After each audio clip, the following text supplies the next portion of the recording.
Olá, bem-vindo a mais um Setcast. Eu sou Bruno Martins e comigo direto de São Paulo está a Deise Feitosa. Olá, Deise. Olá, Bruno! Vamos lá para mais um programa, mais um episódio. Bom, falando rapidamente da SET, a SET é uma associação sem fins lucrativos que reúne há mais de 35 anos profissionais e empresas do setor de mídia e entretenimento, com foco em tecnologia, mas também em outras áreas desse amplo ecossistema. A SET tem participado ativamente de todas as grandes transformações do mercado de radiodifusão, como participou da definição do modelo da TV digital e agora dos trabalhos voltados à TV 3.0. Vai lá, Daisy. É isso aí, Bruno. A Sete, ela quer estar presente em todos os canais e falar com todos os públicos. Por isso que a gente está falando com você também. E agora estamos aqui com o Setcast, que abre esse espaço aqui para conversas descontraídas com convidados sempre muito especiais. Vamos falar de tecnologia, mas também de muitos outros assuntos. E você é bem-vindo entre nós. E o nosso convidado de hoje, ele vai trazer um tema muito especial e eu tenho certeza que a nossa audiência vai gostar muito. Ele vai falar aqui sobre mídia, vai falar sobre jogos, vai falar sobre games, vai falar sobre educação e cultura. Nosso convidado é o Gilberto Ataíde. Gilberto, por favor, fique à vontade, se apresente para a nossa audiência aqui. Olá, Deise. Olá, Bruno. Espero que todo mundo esteja bem. É, eu sou Gilberto Faria, né? Gilberto Ataíde Batista Faria, né? Eu sou doutorando na Unicamp. Eu estou fazendo uma pesquisa sobre jogos e como o game design influencia a parte cultural, né? E, em paralelo a isso, também sou professor, né? Dou aulas de game design, design de interface, UX design, design de experiência, né? E espero ter um papo legal com vocês aqui, falar um pouco sobre a minha pesquisa, a trajetória e jogos no geral. Muito bem, muito bem. Gilberto, mas agora você falou um pouquinho da sua trajetória profissional, mas quem que é o Gilberto? Conta pra gente, quem que é? Quem que foi o menino Quem foi o menino Gilberto? Quem é o adulto Gilberto? O menino Gilberto foi uma pessoa que jogou muito, Ah, muito, desde não era de, pequeno. né? Era de se esperar, né? Sim, acabou indo para essa área, né? Acabou produzindo, né? E isso me levou a sempre ter contato com jogos, desde o videogame do vizinho até eu ter o meu próprio videogame, né? Sempre tendo contato com diversas mídias em relação a um jogo de portátil ou um jogo de console, né? Que coloca na TV, até mais tardiamente ter, jogar nos computadores. E quando teve contato com computadores, veio a questão de produzir, né? É legal jogar, mas e como a gente pode fazer esses jogos, né? E aí, quando eu entrei na faculdade, eu comecei a fazer esses experimentos, né? De tentar produzir jogos pequenos, até que quando eu fiz meu TCC, né, não existia faculdade de jogos ainda. Então, a gente se aproveitou de uma brecha do curso de mídias ali para, não, vamos fazer um jogo, né? E a gente acabou fazendo um jogo bem interessante, né, o Raido, que a gente depois levou esse jogo para festivais, ganhamos prêmios, né? E aquilo, né, eu comecei a levar até hoje na questão de fazer, pesquisar jogos depois, né? Então, passei do ato de jogar para o ato de produzir um pouco e agora para o ato de pesquisar, né? De refletir sobre. Refletir sobre os jogos, né? Que está intercalado também com a produção, que meu doutorado é teórico-prático, então também, ao mesmo tempo que eu estou pesquisando, eu também estou produzindo o jogo, né? Muito bem. Gilberto, hoje, então, você é doutorando na Unicamp, né? E Uhum, você tem uma pesquisa, assim, pelo que você falava pra gente aqui, que é de muita relevância social, de impacto social. uhum, Eu queria muito que você pudesse compartilhar um pouquinho, né, do que você está desenvolvendo agora, da relação dos jogos que você está fazendo com a sociedade, com o uhum. interesse público. Sim. Eu comecei a minha pesquisa mais indo para periféricos, né? A questão de jogos e como você interage com eles nos seus controles. Só que eu acabei mudando, né? Devido a certos incentivos que eu tive para uma questão mais social. Né? Então eu peguei uma ideia que eu tinha anteriormente, né, de abordar jogos em relação a falar do contexto histórico e cultural de um povo, no caso aqui de São Paulo, né? E com base nisso, eu comecei a pensar, tá, os jogos influenciam muitas pessoas em relação ao conteúdo que está dentro deles e às ações que a gente tem no nosso dia a dia, mas como isso é passado em relação a culturas que a gente tem muito contato, culturas japonesas, né, culturas orientais, ocidentais, apesar dos Estados Unidos, mas da cultura brasileira, né? Então, minha pesquisa foi em relação a mapear isso, como que tá os jogos em relação à cultura que ele está passando, né? Os elementos culturais e como esses elementos, né? Eles podem influenciar o jogador de alguma forma, né? Seja educando ou seja estabelecendo novos padrões de ações, né? E nisso eu acabei focando na questão da cultura de São Paulo, e especificamente o período histórico que não é muito pesquisado, que não é muito visto na mídia, que é o período da nossa ditadura civil-militar, né? Então, o jogo que eu estou fazendo para o doutorado, ele aborda o período dos anos 70 em São Paulo e como a ditadura, né, ela foi opressiva e como ela afetou a vida dessas pessoas nesse período. E eu quero que os jogadores, ao entrar em contato com esse jogo, né, eles experienciem um pouco disso e aprendam um pouco desse período que, infelizmente, é sempre retratado de uma maneira ou, né, revertendo os polos em relação a não foi isso que aconteceu, ou diminuindo um pouco dessa posição em relação a era um período bom, como algumas pessoas infelizmente falam, né? E trazendo o lado dessas pessoas que foram oprimidas, né? E que tem que ter a sua história melhor contada no maior número de mídias, inclusive na mídia dos jogos. Com certeza. Gilberto, pegando esse Sim. gancho aí da sua última fala, né? A gente sabe que os jogos têm o poder de contar uma história e a gente estava falando aqui um pouco antes da gravação, né? Cada vez mais temos jogos assim que são verdadeiros blockbusters, né? Como, por exemplo, The Last of Us 2. E são jogos onde a produção deles é muito cara, né? Essa indústria é uma indústria bilionária e, como você mencionou, a gente não vê muito no mercado jogos que trazem a nossa cultura, a cultura brasileira, a história brasileira, né? A minha pergunta é mais na linha de que você acredita que é possível a gente desenvolver uma indústria que compita com essa indústria internacional bilionária aí para produzir jogos nacionais que contem a nossa história? Então, Bruno, é bem complexo, né, isso. A gente tem, por um lado, uma indústria, né, que todo mundo consiste artigos, é a maior indústria que o cinema, né, dos jogos. Em paralelo, a gente tem uma indústria que ela trata muito mal a pessoa que produz, os desenvolvedores, os game designers, né. A gente está numa sequência, né, de demissões na indústria muito alta, né. Ano passado foram demitidos milhares, né, acho que quase 300 mil desenvolvedores de jogos, e começo do ano agora, janeiro, fevereiro, a gente teve mais demissões ainda. Então, ela é uma indústria muito complexa em relação ela é grande, mas ela, ao mesmo tempo, não mantém uma boa relação com as próprias pessoas que produzem os jogos, né? Então, ela acaba sendo essa coisa meio dúbia, assim, né?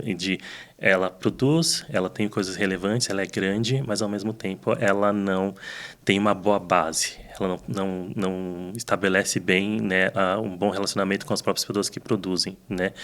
Então, a indústria está num momento muito delicado, a indústria de jogos, né? Ela não tem uma boa relação tanto entre os desenvolvedores quanto os jogadores quando a gente pensa em relação a manter esses padrões dos próprios funcionários, né?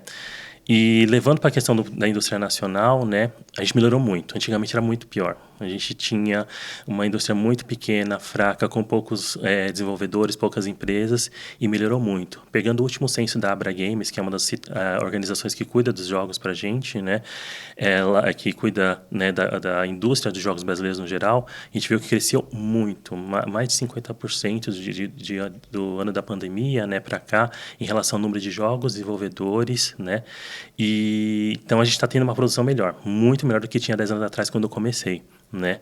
Mas ainda assim eu acho que falta muitos incentivos, muitas outras formas de incentivos do próprio governo, não só de empresas que estão de fora, né? A gente tem algumas empresas, né, que inclusive a Epic comprou uma empresa grande, a Aquiris, né, recentemente, ano passado, e a gente agora tem um braço da Epic, que é uma grande empresa, do Fortnite, né, que é um grande jogo que a gente tem ultimamente, que eles estão se estabelecendo aqui no Brasil, mas eu acho que ainda dá para fazer mais. A gente dá para, né, bater de frente com eles a partir do momento que a gente tiver um incentivo não só de empresas terceiras, mas como também de fomentar a empresa interna nossa, através de incentivos, né, do governo e incentivos de outras próprias empresas que estão se estabelecendo no mercado. né? Então, a gente está melhorando. No geral, a gente está melhorando a situação. E como é que você percebe assim, a questão da diversidade, o aspecto da diversidade nesse ambiente dos jogos, entre os profissionais?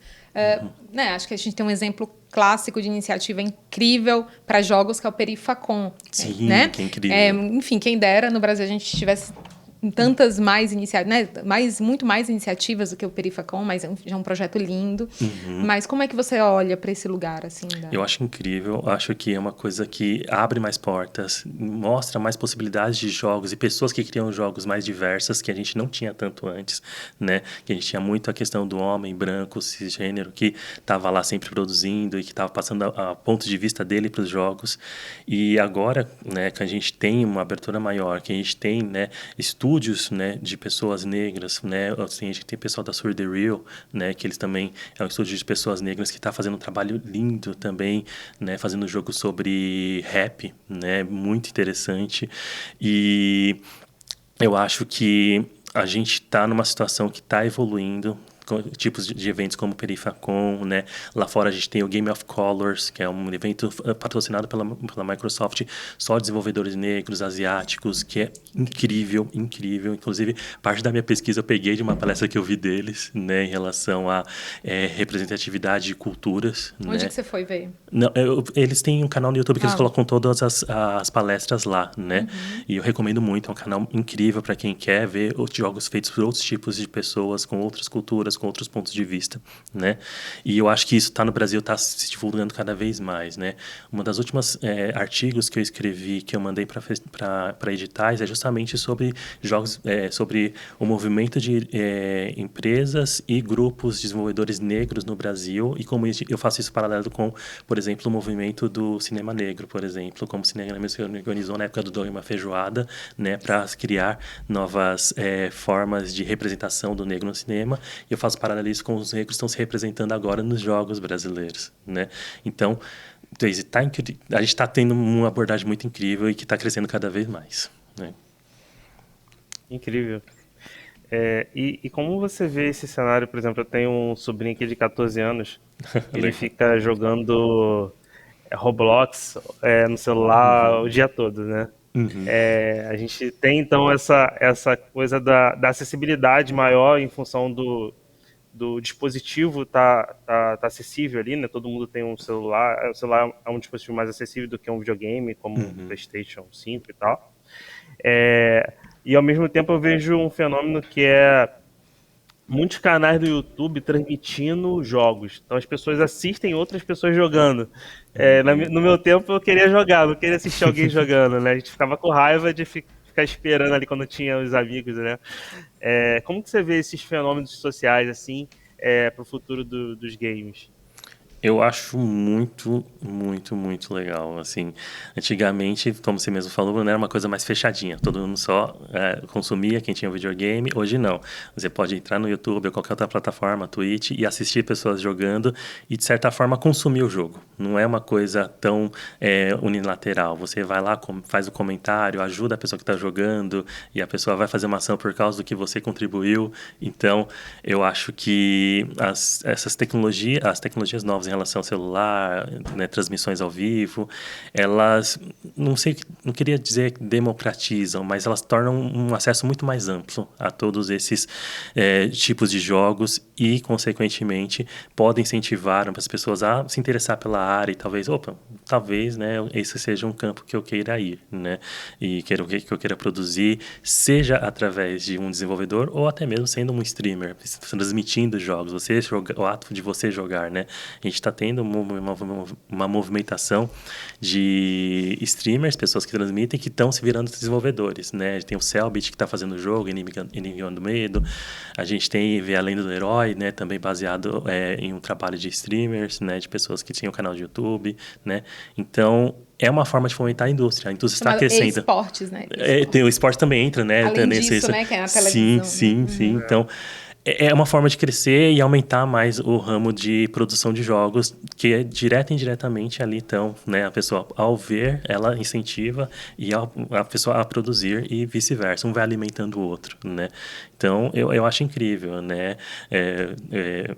Que nem você falou, né? Seu sobrinho, né, de 14 anos, ele, né, vai se incentivar, ele vai querer jogar, ele vai querer fazer novas ações com base nisso, mas isso também pode levar ele a conseguir consumir novos tipos de jogos, ver novas possibilidades e talvez até produzir e, que não, pesquisar, né, os jogos também com base nisso, né, com base nesse contato que ele teve. Não, acho que, como você bem falou, é um fenômeno, assim, né? Eu dizia que em outra conversa aqui do Setcast, né, o quanto que os meus alunos hoje, eles estão super interessados em trabalhar na editoria de jornalismo esportivo, assim. É um fenômeno. E muitos deles querem no ir... esporte, no né? esporte, exatamente. É uma área que... E eu acho que... Eu queria, né, te pedir, né? Você já falou um pouquinho, mas...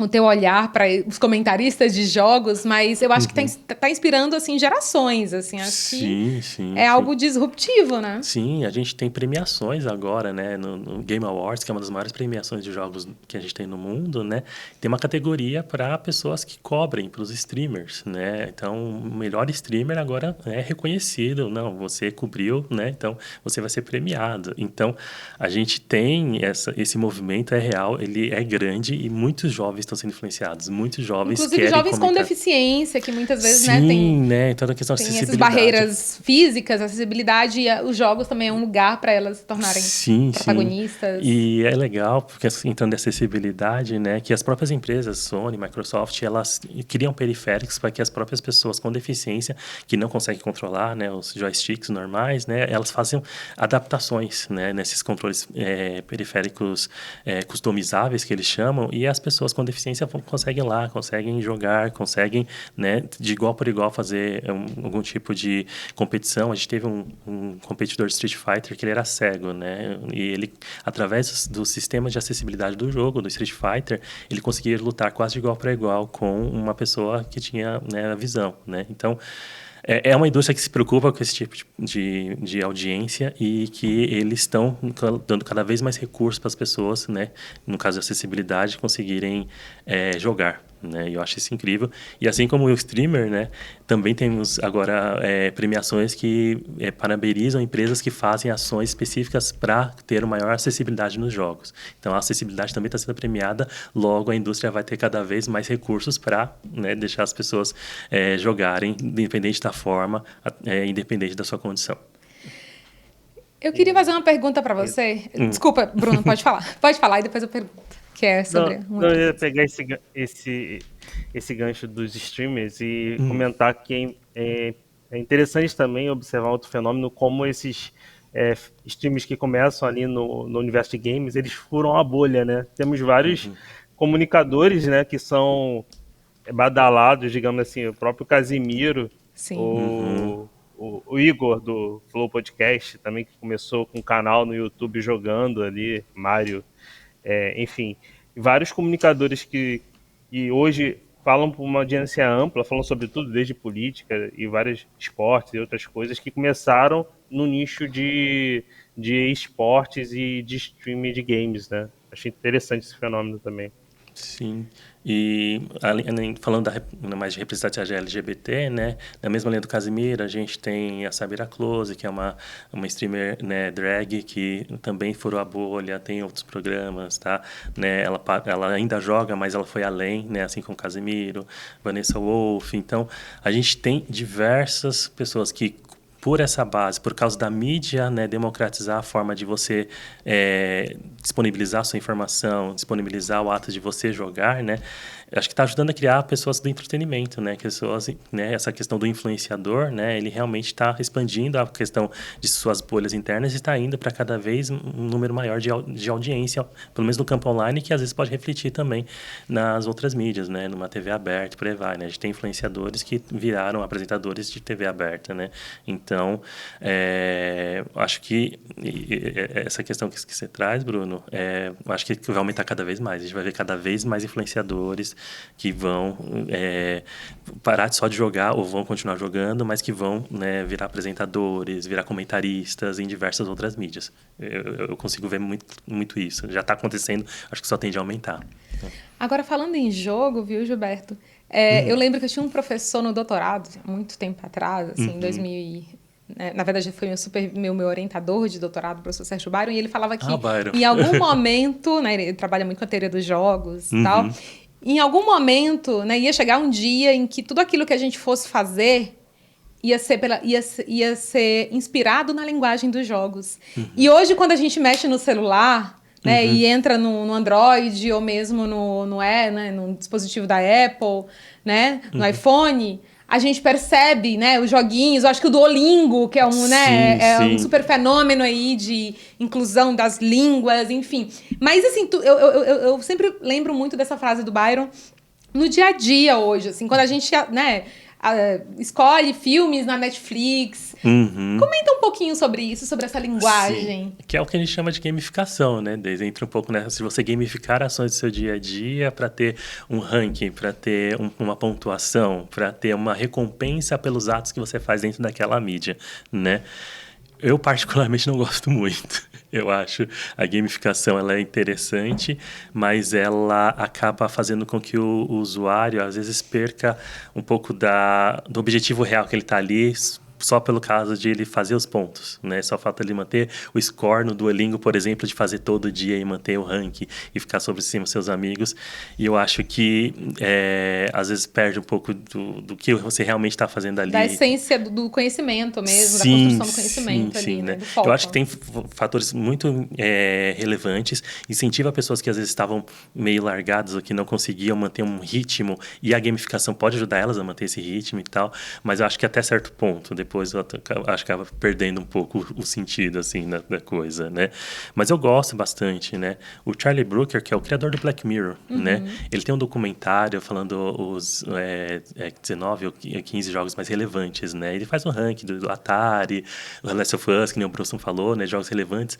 E o primeiro lugar que ele coloca de jogo mais relevante, né? É o Twitter, que hoje é o X. Né? Olha só. E você fica meio assim, nossa, né? Como assim, né? E ele explica, né, que a estrutura de você buscar por likes, buscar por seguidores, fazer comentários relevantes que vão ser retweetados, né, cria uma competição que é muito próxima da competição que a gente tem em jogos, né, multiplayer, né, das estruturas que a gente tem de jogo, de incentivar as pessoas, né? E eu acho que isso é replicado em toda a rede social hoje em dia, né? Não foi o Twitter que reinventou, mas o Twitter deu um boom grande que a gente vê em todos os tipos de plataforma, a questão por likes, a questão por retweets e fazer vídeos respostas, né? E isso é muito próximo das características sociais que a gente tem dentro de ambientes online digitais, de jogos digitais, de sempre fazer o melhor ranking, obter uma melhor posição, né? Ganhar do meu adversário, né? Então, ele faz esse paralelo e eu acho o paralelo interessante, assim, né? E faz a gente questionar um pouco nossas atitudes dentro das redes sociais no fim do dia, né? Será que isso é saudável? Será que, né? Acho que dilema das redes, dilema das redes, né? entra muito nisso. Acho que traz muito... Traz muito dessa questão. Trazem muito essa questão, né? De exatamente como que a gente está condicionado a ter que ficar ali, aí, né? Eu lembro que eu tinha um professor chamado, um grande pensador do jornalismo, chamado Eugênio Butti, né? E ele falava muito sobre o fetiche do olhar, né? O quanto que existe essa disputa pelo nosso olhar, essa disputa que vem do próprio sistema do capitalismo, né? Sim.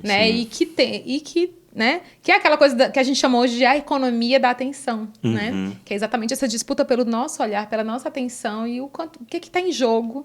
Sim. Né? Tanto que nessa linha mesmo, Deise, a gente tem as empresas todas competindo. Netflix não está competindo só entre a HBO Max, não, ela está competindo também com empresas de jogos, como a Nintendo, a Microsoft. Porque eles estão competindo ali. Ou você vai jogar ou você vai ver o vídeo do stream, né? E essa competição eles estão tendo pau a pau. Tanto que a própria Netflix agora tem uma plataforma de jogos dentro do aplicativo dela. Só que para não tirar... Para não tirar. Você não quer parar de ver, mas você quer continuar jogando. Continuar na nossa plataforma jogando agora. Tem o GTA aqui dentro, né? Então, ainda entra muito nisso que você falou, né? É uma disputa constante da atenção do usuário, né?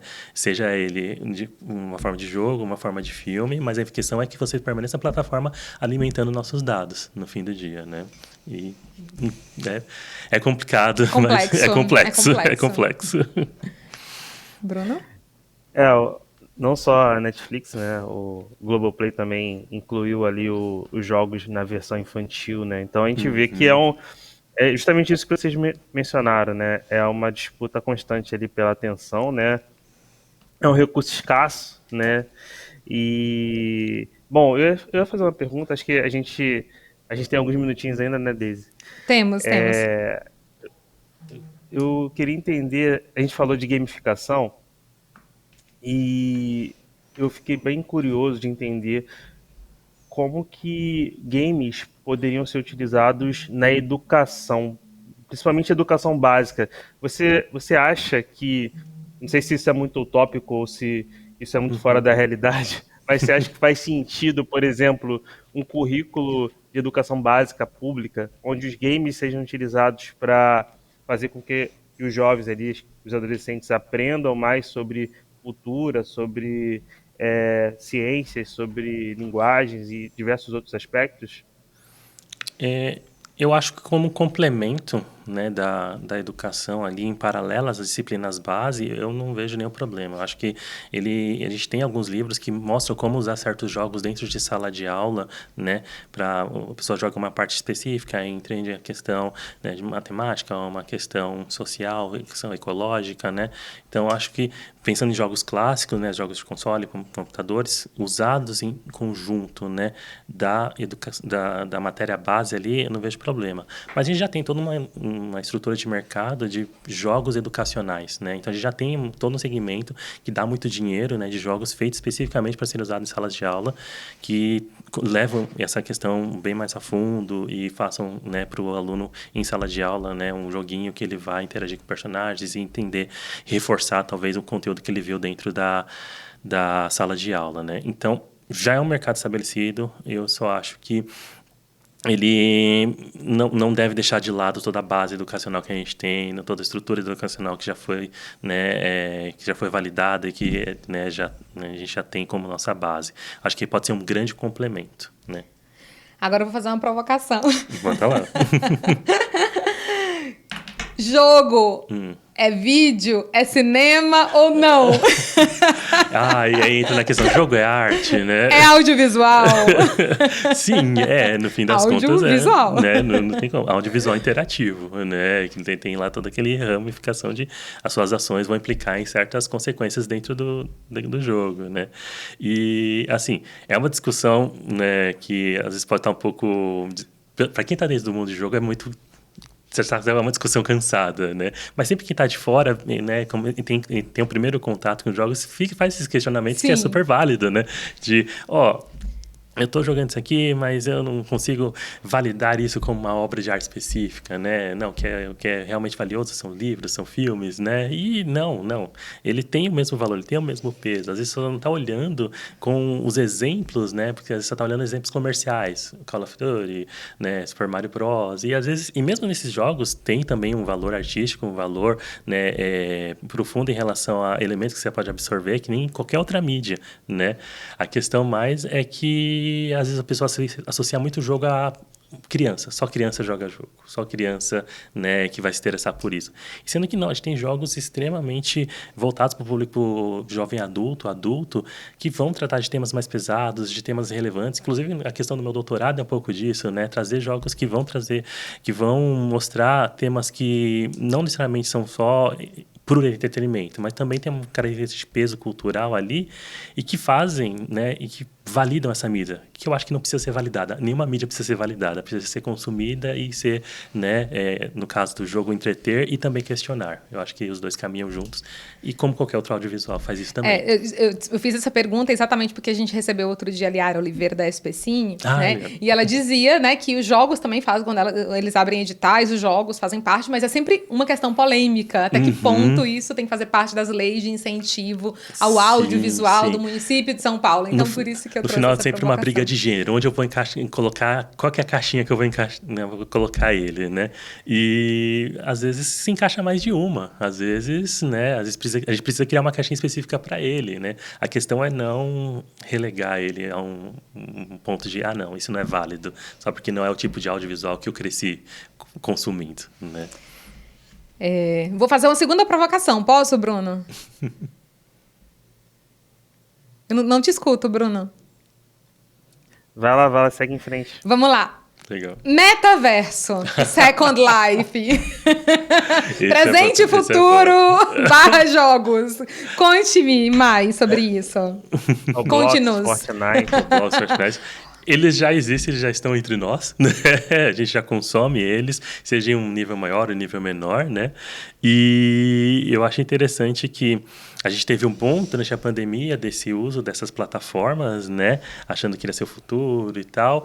E, de certa forma, ele já era. A gente só achou que ele ia ter uma predominância maior no mercado e aconteceu dele se tornar, né, um segmento específico ao paralelo a outros tipos de jogos e mídias interativas que a gente tem, né? E eu acho interessante, né, que algumas pessoas invalidam, falam que não, isso não vai colar e tal, mas já tá, só não tá no seu dia a dia, mas a gente já tem, né, o Fortnite, ele é uma espécie de metaverso grande, que a gente tem diversas marcas lá dentro. Lady Gaga vai fazer um show recentemente lá dentro do Fortnite, diversos outros artistas grandes já fizeram, né, Roblox é a mesma coisa.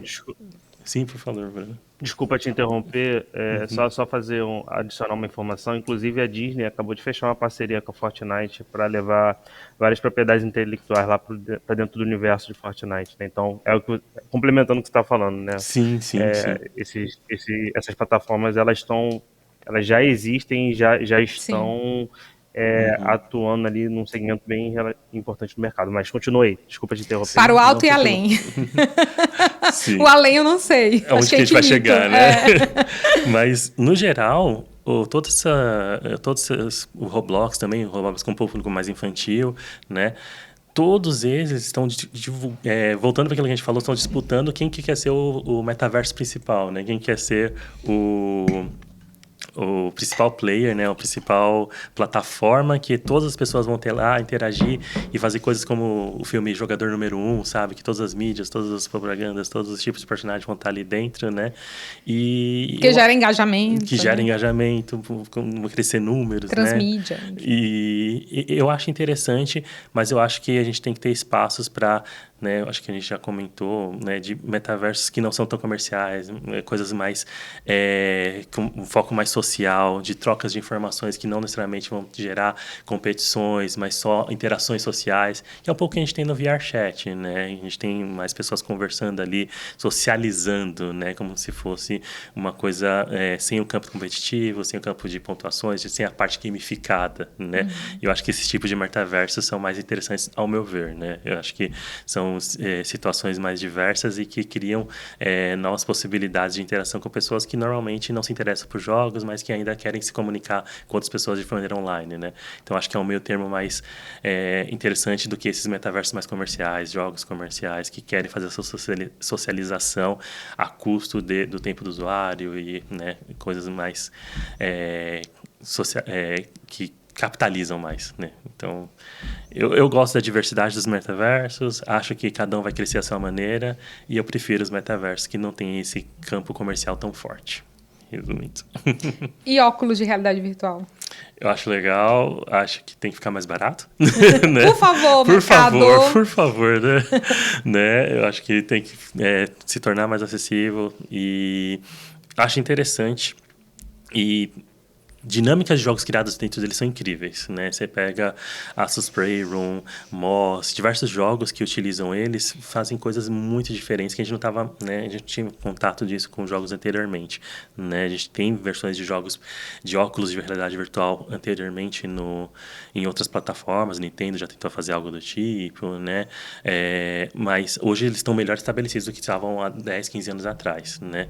Então acho que a tendência é eles crescerem mais, espero que diminuírem mais, se tornarem mais acessíveis, né? O Quest já teve versões do Quest mais acessível, né? O Meta já chegou a fazer versões mais baratas, mas mesmo assim, eu acho que dá para melhorar mais, dá para deixar um pouquinho mais diverso e para todos. Muito bem. Nossa, que papo bacana, né, Bruno? Sim, foi ótimo. Obrigado aí pela aula. Você deu uma série de dicas, né? Já trouxe, né? A gente tem um quadro que a gente pede dicas, mas eu nem sei, Bruno, se eu pergunto mais. Porque o Gilberto tem um repertório incrível e trouxe excelentes referências para o nosso público, mas eu não sei se tem mais algo, né, alguma outra dica que você gostaria de deixar aqui para o nosso público para a gente ir se encaminhando para o final. Eu sempre tento recomendar jogos pequenos, jogos indie, né? Recomendo joguem jogos brasileiros e independentes, eles precisam de mais carinho, eles precisam de mais atenção, né? Então a gente teve aí Bem Feito, Moonrider, né? Então diversos jogos pequenos brasileiros que eu vou tentar de lá, né? O Dandara a gente teve também, né? Então a gente tem diversas possibilidades de jogos que saem do campo comercial, são um pouco menores, com pouco orçamento, mas que são tão divertidos quanto, né? Então, minha recomendação no geral são jogos brasileiros.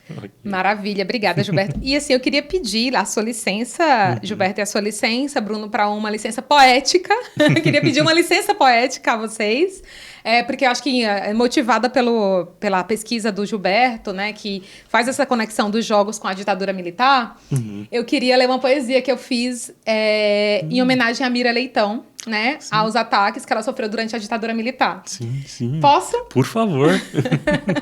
Então, vamos lá. 1972. O voto é livre, como podemos ser. Eu mereço o silêncio quando eu desejar, e o grito quando ele vier. Eu mereço o vômito, a companhia, a solidão.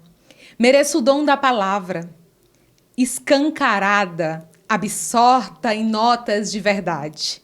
Eu mereço o som do vento nas folhas enquanto caminho ou corro pelas alamedas das ruas e do meu pensamento. Mereço a vida, dar vida ao ser que gesto e que tão logo escorrerá por minhas entranhas. Eu mereço o afago depois da dor inescrupulosa, impiedosa. Mereço a verdade, o respeito, a compaixão, a sororidade, a empatia. Eu mereço guardar a dor e velá-la em sintonia com o vivido. Que seja acesa uma vela por aquilo que me foi tirado em gotas. Eu mereço a saúde e o respeito de continuar existindo. A vaidade de continuar resistindo. A dignidade de ser mulher e sempre de verdade. Eu mereço ser escutada à tentativa de ser silenciada, difamada, humilhada e açoitada em contínuo por simpatizantes sadistas da dor.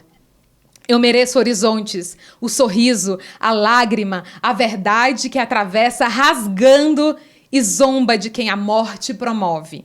Eu mereço o dia, a noite, o respeito, o amanhã. Eu mereço descansar de narrativas desdenhosas que criam e recriam versões conforme interesses. Conheço bem aqueles dias, aquelas dúvidas, aquelas noites, aquele medo, a personificação da censura. Quero mais me alimentar de faíscas de esperança, rasgar o verbo. Minha vingança é sobreviver e vencer todos os dias. Eu mereço descansar nos vales da esperança, nos braços da justiça, no seio da democracia. Eu mereço, eu sei que mereço.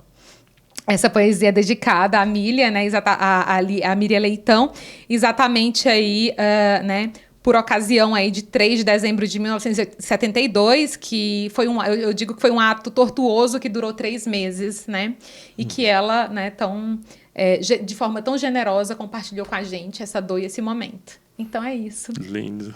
Nossa, muito bom. Muito, muito bom. E muito forte. Bom, queria, né, agradecer a tua presença. Eu que agradeço, você, Deise, Bruno. Foi ótimo o papo com vocês. Valeu mesmo, gente. Obrigado. Bruno, quer falar alguma coisa? Obrigado. Não, só agradecer aí ao Gilberto, você, Deise, e obrigado aí por terem compartilhado tanto aí.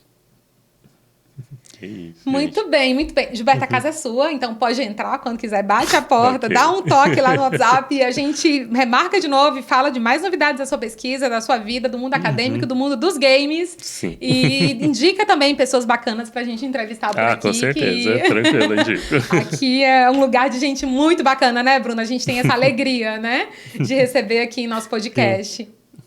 Com certeza. Tem Então, cada podcast é uma aula, a gente sai daqui super inspirado. Legal. é verdade, é verdade. Que- Bom, mais uma vez, muito obrigada, Eu que Gilberto. agradeço, Deise e E Bruno. até breve. Até. Bom, gente, o Setcast fica por aqui. A apresentação foi feita por Deise Feitosa e Bruno Martins. A produção é de Letícia Meneguin. A coordenação é de Luana Bravo e Tito Liberato. A direção de imagem de Giovanni Fernandes. E a direção executiva é de Igor Moraes, aqui da Vem TV. Te espero no próximo episódio. Continua com a gente.